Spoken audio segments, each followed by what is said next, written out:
Today I have a vegan comfort food for the holidays. Stay tuned.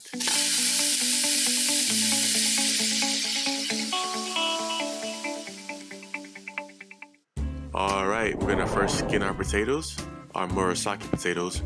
You can use russet potatoes, but I want to use Murasaki potatoes because I like the benefits that it provides to you. There's a little bit more benefits than regular russet potatoes, but you can go ahead and use russet potatoes. Alright, as you can see, I'm using fresh corn. You want to use fresh corn. Do not use canned corn. Don't use frozen corn. Fresh corn. You'll see why in a minute. Now you want to check on your Murasaki potatoes. Stick them with a fork to check their tenderness, and then move on to making the corn. Now you just want to cook the corn on high heat for 1 to 2 minutes until they're charred a little bit, and then quickly remove them, place them in a bowl. You're going to add some coconut oil and some salt to them. Then we're going to set them on the side.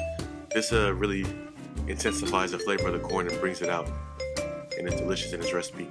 Now we're going to cook our veggies first in the coconut oil. We're going to add the onions and the carrots, and then soon after we're going to add the garlic.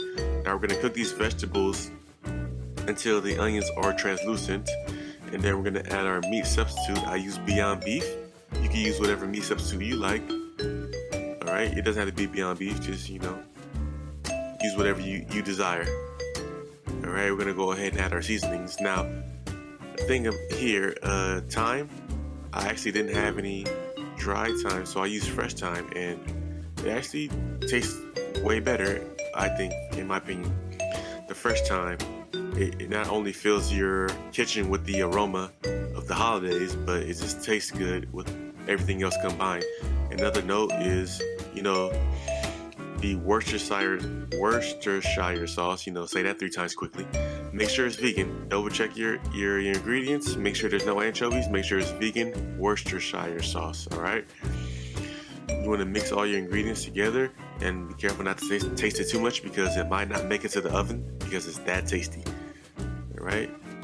Added the corn to it, and now we're going to mash our Murasaki potatoes. Now you can add some non-dairy milk to it if you like. I did not. And there's the nutritional yeast. It gives it that cheesy flavor. So you get to add the coconut oil and the nutritional yeast to the potatoes. You mash them up till it's all mashed up. You're gonna spread your meat on the bottom, quote unquote meat, and then your Murasaki mashed potatoes on top. You're gonna bake that for 30 minutes on 400 degrees Fahrenheit, and that's the finished product. And that right there doesn't do it justice because it tasted absolutely amazing. And here you go. I gotta take a bite of the grind for sure. And I was eating that that was my lunch for days. It's good. Alright, don't forget to like and subscribe. I got more content coming for you. Happy holidays.